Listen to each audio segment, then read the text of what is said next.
We begin with the breaking developments overseas. The American embassy in Baghdad under siege, the situation escalating. Hundreds of protesters storming the gates, retaliation for U.S. airstrikes targeting an Iranian-backed militia group in Iraq. The mob setting fires, scaling the walls, breaking through the outer barricades. Protesters smashing doors and windows.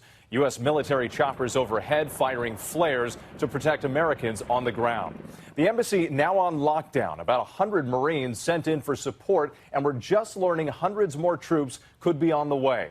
President Trump warning Iran will, quote, pay a very big price. ABC's James Longman leading us off. Chanting death to America, an unprecedented assault. Hundreds of Shiite militia and their supporters today laying siege to the U.S. Embassy in Baghdad. It's supposed to be one of the most secure in the world, and yet crowds tried to storm the compound, setting fire to guard posts and embassy walls, prying an embassy plaque off the entrance and trying to break through windows, just a pane of glass separating guards from protesters. American troops taking up position on the roof of the embassy, firing tear gas at times as hundreds of U.S. personnel hunkered down inside. In the fog of tear gas, the flags of Kataib Hezbollah flying outside embassy walls. It was that Iranian-backed militia targeted in U.S. airstrikes over the weekend after they killed an American contractor. Their supporters had come from the funerals of their fighters to attack the embassy. President Trump today laying the blame directly on Iran, tweeting, Iran will be held fully responsible for lives lost, adding they will pay a very big price. This is not a warning, it's a threat. Happy New Year.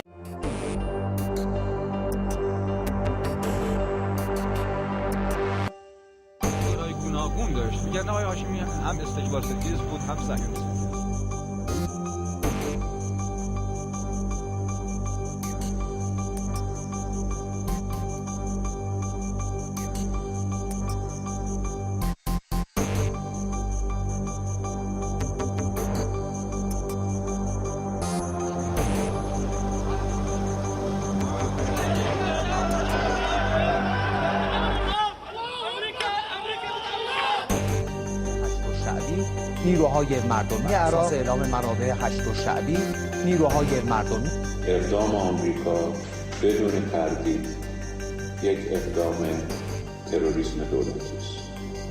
نقض حاکمیت عراق، اقدام به قتل افرادی که تمامی زندگی خودشون امریکا و ایران There's new urgency with the bushfire crisis gripping Australia. The situation's so dire in some areas now that the military is being deployed to help rescue people trapped by flames. Fueled by strong winds and intense heat, the flames are spreading so fast that one fire crew south of Sydney had a very close call.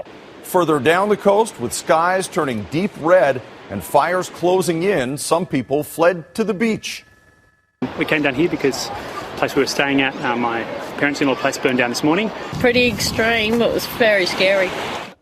The Australian government says Navy vessels and helicopters will be sent out to help get stranded residents to safety. In tonight's top story, Heather Yoricks-West reports on what's been a terrifying past 24 hours for many in that region. Southerly change. From his boat off the coast of New South Wales, Rod Sheehan captures the dramatic scene. A smoke-filled sky. It's coming right now. That just moments later turns blood red. At 1 o'clock in the afternoon, the day's light has disappeared.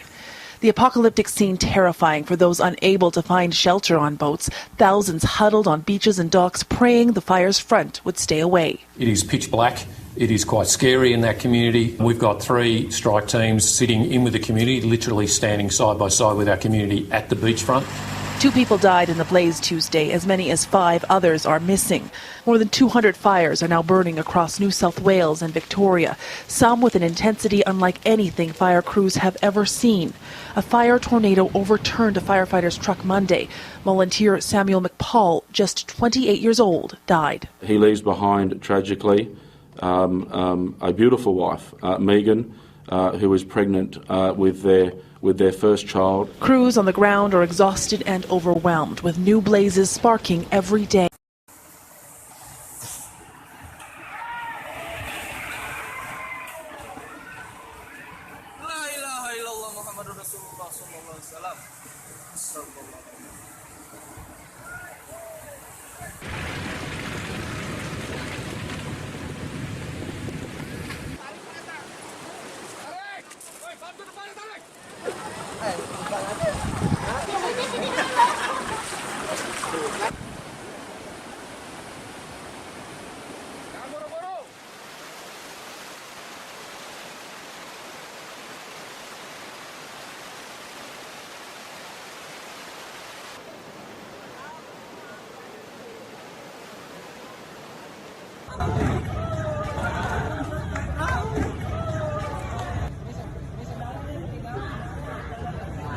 In another challenge to the U.S., North Korea's leader is promising to reveal a, quote, new strategic weapon.